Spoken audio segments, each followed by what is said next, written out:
Welcome to the podcast. Last weekend, I attended my fourth Powerhouse Women event, and to think that it was just 4 years ago that I sat in that audience and I knew deeply that I was at a turning point in my life and how I'm coming back home after the weekend and no doubt again just feeling changed, stretched, grown, liberated, all the things. So, whether you've attended personal growth conferences or you're new to this space, I just want to use this episode to take a full day's worth of speakers and to highlight the things that I personally felt were most impactful. I would say that this one is for you if you are interested in just like a quick download of a few things that could possibly change your life too. Powerhouse Women, it's a community of women that started about 10 years ago. It's led by Lindsay Marie, and it is really just for women who are interested in leveling up their lives together. I'll say that most of the room is full of women entrepreneurs, but not all of them are business owners. And I've actually really seen that expand more in the past couple years to be really just inclusive of like the ambitious woman in general. So the woman who just wants more for her life and she's trying to figure out what that actually really looks like and to get some support on how to actually step into that. So this year's conference, it was in Scottsdale, Arizona. It brought together 600 women in one room for about a 2.5 day event. This year, I chose to participate in just the first full day session only. And I will share of all the speakers, of all the messages, of all the pure brilliance shared from that stage. I just wanted to share some of the top takeaways that I heard or that I felt personally. And I just knew that the message was for me deeply. So if you're interested in exploring the conference in general, or even to what other takeaways there were for other folks, there's a whole community out there. And I know that they've been blowing up social media all about their takeaways too. So just check out Powerhouse Women on socials. I would say Powerhouse Women in general, the account is really wonderful about supporting its community members. It's constantly sharing other people's stuff in their stories. So that's another way. I'm also going to, again, just throw this stuff out in the hopes that maybe there's something that will trigger you. And in that, like, oh, okay, maybe that was for me too, that you'll take the time then to go deeper on that. Whether that is reaching out to me to say, hey, tell me more about that story, or how was that presented, or whether it's going out to the Powerhouse Women community, or whether it's just searching, like doing a Google search of your own, like, hey, how would I expand in this way? But if there is something that moves you, if there's something that I will say triggers you, like that is normally your sign that, hey, boom, this is a growth opportunity for you too. So the first takeaway was this idea of the unraveling, and how every single one of us goes through it multiple times in our lives, and just what that might look like at different stages in business or at different stages in life. So for me, I can say that the last 2.5 years, leaving a corporate identity and then picking up this new one as an entrepreneur, and who am I really now, and what do I really want to do? How do I really want to impact the world? For as much as I have I'll say glamorized it just in my own mind because I'm naturally an optimistic and positive person, there have been pieces of that. I would even say maybe the entire experience has been an unraveling. And that doesn't have to be a bad thing. And unraveling actually gives you space to pick up new perceptions, space to move forward differently, space to make different choices. And I was really appreciated. One of the speakers, Brittany Noel, I love the way that she talked about it. Because she was really transparent about how we all want to rush through the unraveling, right? We don't want to sit in the pain. We don't want to feel it, but how actually in giving it space, giving ourselves a moment to heal, a moment to actually feel the pain, that that is where the healing occurs. That is where the growth occurs. That's where we have our kind of like our come to Jesus moment. Where like, okay, I'm going to get really honest with myself and I'm going to allow myself to maybe, you know, feel the devastation of it. And I loved Brittany O'Noel. She asked for audience participants, and one of the gals started kind of spewing off, just like, I just feel like I'm supposed to be further along, and I look at everybody else, and I just know, and da, da, da, da, da, da, da, da. And Brittany Noel kind of like very kindly pauses her. And this was really interesting to me because I could relate to it.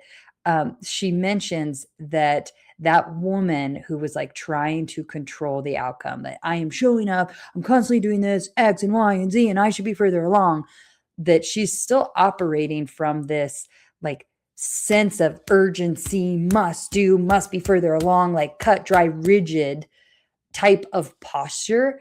And that what that really is, and would show someone who has the experience of Brittany Noel, she's a licensed counselor therapist, she's got the experience for I think it was like 12 years, she's seen it all. But what that shows her is how much that is a PTSD type of response. That when we are like, hey, I've got my 17 action items and I am executing on them, and I'm na na na na na na na, in that posture, in that energy, it's because that's where we feel we can have control. That constant like chaos is what actually feels comfortable. It's what actually feels safe. But what is happening is our body is trying, like our heart, mind, body, soul is trying to move us in this more of a flow state. But our PTSD response of I need to have control kicks in and is like, no, we're going to do it this way. And so for me, I have seen that 100% over the last 2.5 years as I'm navigating building a business. And there are moments where I would say I'm more heart centered and it feels like things are flowing. And in the times where I have started to put that I need to control outcome, 100% I have shown up in the rigidity. Is that the word? I think that's the word, rigidity of like must do, have to, and it's like forcing and it's pushing and it doesn't feel good. And guess what? It doesn't actually produce the results. So really just the takeaway from that particular session, or that like what I'm walking away with from that, is just that the unraveling, it's a gift. That the best thing you can do is actually sit in the devastation, because that's where you will heal. And just the recognizing and putting a name to that sense of urgency, that rigidity, that like must have, do, that is a PTSD response of how we've been programmed. A lot of us corporate girlies out there, right? Or even just type A girls, like for sure type A people, I imagine. And just putting that kind of that label on it was actually really healthy for me, so that I could recognize it and go, okay, hey, wait a second. I don't want to be operating from that space. I want to choose different. So that was takeaway number one. Takeaway number two, the more you are, the more magnetizing and infectious you are for others.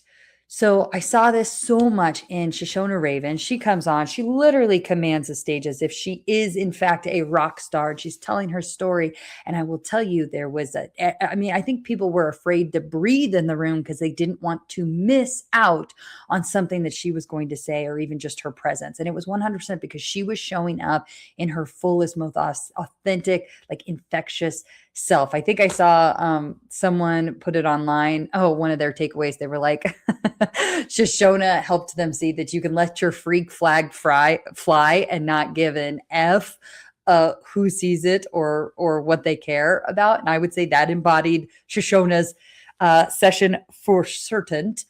I think also the other expression of this whole, like the more you are, the more magnetizing it is.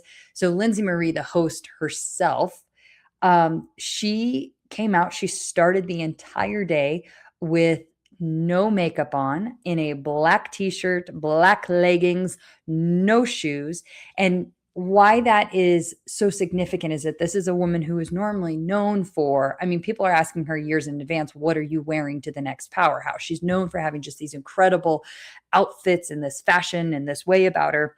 And so for her to come out so, I'll say naked, while that was part of the theme of like, hey, we can, our most authentic selves are who we are like this. And then in the afternoon, she changed into one of those more glamorous outfits. And that's also who we can be. So in our full expression, in our full selves, it's okay to be the person who just wants to crawl in a hole with her coffee and her journal. And it's okay to want to be the person on stage moving a room of 600 people. So that was the whole message.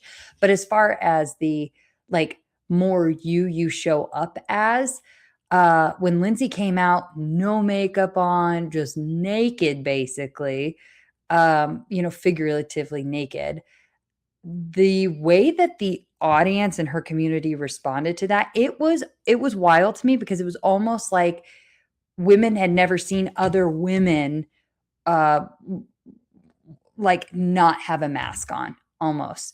It was the like, wow, she's so brave, no makeup. Oh my gosh. And I think that what that revealed to me was just how much we do operate in a world that expects us to all wear masks, figuratively and literally. And so just the like embodiment of your whole self, how we come with nothing, we leave with nothing. Like you may as well have as much fun as you're here and like fully express yourself along the way. That I saw another thing that really goes along those lines, but it was like uh, too wild to copy and too good to ignore. And I think more of us need to be more wild, like in our true selves. And that's just, what would surprise you? I think that's something I'm asking myself right now is like, okay, wild doesn't have to mean unpredictable. Wild doesn't have to mean not safe. Like, wild doesn't have to be that, but more like so just like wildly in tune to who you are and what you are here for and your goals that it's undeniable. And people will latch onto that in all of the right ways because they're going to want some of that too. And you're going to actually be equipped to help other people do that. So, takeaway on that one is just like, be more you, would you? Be more you. Drop the masks, okay? Drop the masks. It's more fun that way. The third takeaway is it was just about this resounding message around fun. So earlier this year, I was working with a mentor, and I kid you not, it was no less than like 3 or 4 times in a 6 month period. My homework, while everybody else's homework was like, hey, post more on social media, or hey, I want you to have this conversation. I'm not kidding you. And I say my homework, at least 4 times, was Britt, I want you to go have fun this week. And I think that goes back to kind of that PTSD response where I'm like, okay, I'll post more and I'll do it. And it's like, that's the wrong energy. Like that's not where we want to be creating from. And so again, this message has just been following me around all year really, that it's about fun.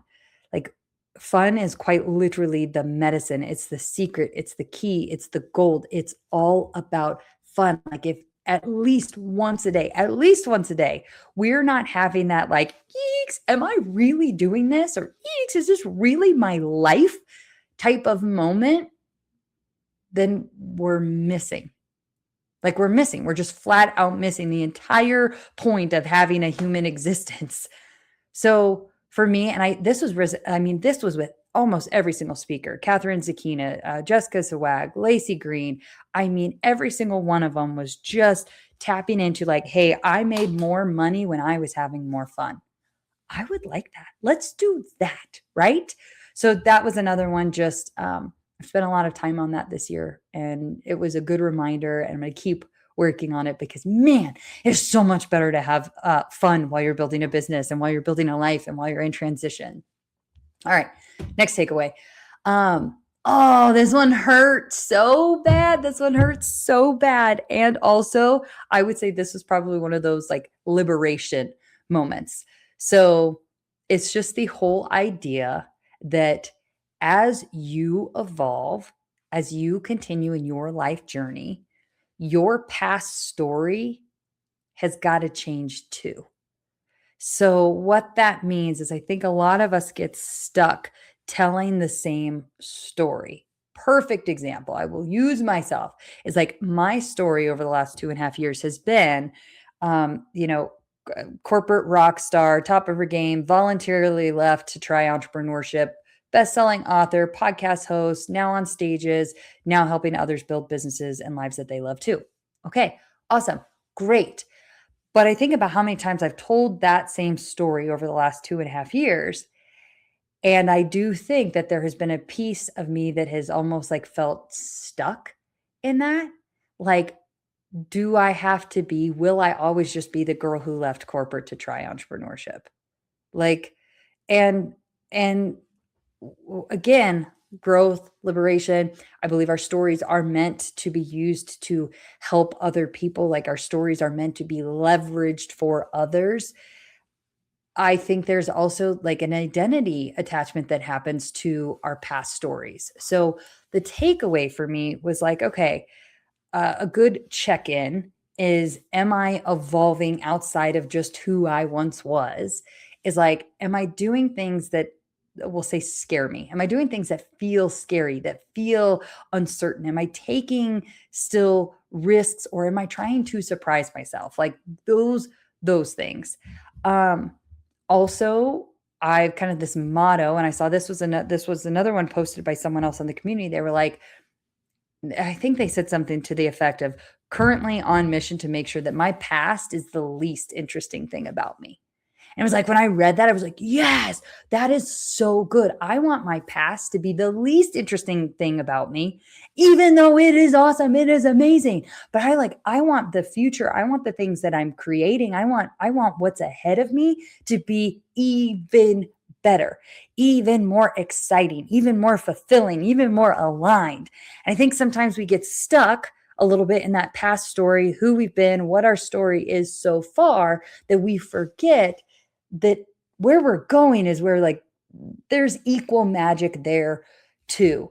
So sitting there thinking about, man, really, what is possible for me? And I think, another one of the speakers mentioned something like, can you reimagine the version of yourself that you thought was so certain? You're like, I knew I was this person. I know I've always been this person. I am so comfortable and confident in this space and where I'm going. Like, will you, the question, the challenge is, are you willing to just reimagine the version of you that you thought was so certain? And to almost take this, like to ask yourself this, and I'm going to journal on this. Absolutely. I'll write it down for sure. I'll spend time here, but it's like, wouldn't it be cool if, and then you fill in the blank with what your future story could look like. Wouldn't it be cool if I did this? Wouldn't it be cool if I met this person? Wouldn't it be cool if I created this kind of relationship? Wouldn't it be cool if I had these kind of results? Wouldn't it be cool if my kids had these kind of results? My family like did these things, were these things, impacted these people. So just spending time with that, wouldn't it be cool? And then just allowing our brains and our heart, mind, body, soul to catch up with that. So that takeaway, like I said, was just the resounding thing that I keep thinking about is, how to make sure that my past is the least interesting thing about me. Ooh, I like that one. Got some excitement there. It's got some excitement. Okay. And then the like final grouping theme takeaway was the importance of action. Action, action, action. And I so appreciated Lindsay's vulnerability with this, because while she was talking about the importance of action and what she's seen action, she just very boldly recognized how she's had a rough couple, like last couple of years have been a little rough, some big life changes. And she just recognized how much her healing became hiding. And that resonated. Dang it, did that resonate? Like for me, it was like healing past identity, healing uh programming I didn't realize I had picked up, healing perceptions I didn't want anymore, like healing. And I kept saying that I was working on those things, and I was working on those things. That was real. But to just have a really honest moment where I was like, man, I've been working on so much healing, so much picking up new, so much growth, that I've actually like it's kind of been disguised as hiding, not putting myself out there to its full capacity, not like honoring the things that I really want to do most, not trying things that are outside of the box because I was still healing, I was still growing, and that's where my focus was at. So the whole idea of like, has your healing, has your growth, has your, for I know a lot of my, corporate friends, it's going out and getting another certification. So has your education, like I'm just going to keep getting credentialed, like I'm going to keep picking up new things like that. Has that become your hiding from the things that you know are going to require a bigger, better version of you to actually show up in the world, for you to actually ask people, for you to actually invite people in, for you to actually like have that impact? And so I think that I like it's coming up for I'm thinking about some of I know I've got some males that listen to the podcast, and I would say, yeah, there's some healing, or there's some, has your work like become hiding because the bigger, better version of you would require you to show up maybe more vulnerably at home. And you're like, yeah, no, I'm my work, I gotta work. So just something to think about. Like, where has your own fill in the blank healing, work, growth, where has that thing actually become where you're hiding? You're hiding behind, like, actually allowing yourself to want something different, like, and being seen from that. So in that action piece, because we can't just sit and hide forever, in the action, you have to take action. I love it. Jen Gottlieb, she actually mentioned that she had a mentor who asked her, okay, Jen, so how long are you going to be an amateur, or are you going to go pro? And it was just looking at her business, looking at her life, and the places where it was like, oh man, I'm acting like an amateur here. I'm performing at an amateur level. Or are you going to become pro? And what does that look like? And then to make the dang decision on, hey, I want to be pro, and here's what that looks like. And then actually start operating and taking action from that posture. So that takeaway, action. Action is the only thing that actually creates real movement. And then you do it from a healed place. You do it from an inspired place. You do it from a working place. So that matters too. It's just we can't hide forever. Okay, there you go.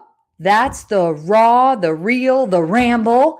And my hope is, like I said, when you've just been listening to this, and that you really at a high level take away something that you felt you needed to hear too. It does feel like this is rapid fire, and so it doesn't feel anything like the full experience that you get when you actually really do get into that room. But if you're paying attention to yourself and there was something that felt triggered, that is your sign to go and to dive deeper into that message and to really unpack what that message or what that takeaway could look like for you too in your own life. Powerhouse, I am so grateful for that room. I'm so grateful for that community. I'm so grateful for Lindsay Marie and for all of the speakers and the vendors and everyone who put time and effort into making that event everything that it was. I cannot wait for next year. And I'm always just blown away by how much you really can grow when you lock arms with the right people in the right rooms. So if now feels like a growth season for you too, will you just reach out to me? Reach out to me on socials or at info@brittanytalenci.com. Like, please, like, I would love to support you. I'd love to encourage you. I'd love to expand on any of these stories or these takeaways. Like, I'd love to be just a resource for you any way I can. It's my heart's desire to do that for you. So just reach out. That's all you got to do. You just got to ask. You just got to take that action, right? You got to have some fun with it. All right. Thanks for tuning in, and until next time, bye. Hey, thanks for listening to today's episode. It means a world to me that you're here to ride in the struggle bus with me, and that you're willing to consider different perspectives, tools, and techniques that just might provide a little bit of relief and get you one step closer to the abundance that is available and waiting for us all. I hope you take a moment to grant yourself some grace where you've been denying it, some love where you didn't realize maybe it was right in front of you, and some faith where you thought all was lost. If this episode had an impact on you, would you please share a comment with a review? I'd love to hear what landed for you, and it helps us get the word out to our fellow struggle bus riders. So please review what was impactful for you. Just know these episodes are a pure labor of love in a space where I'm growing alongside you. I'm evolving every day, and I look forward to all the ways and the things and the perspectives and opinions and choices that will change over the course of time in my own life, day to day. Until next time, just know that you are loved, you are divinely cared for, and in the struggle, the journey of this life really is beautiful. I'm glad that we're in it together. Cheers.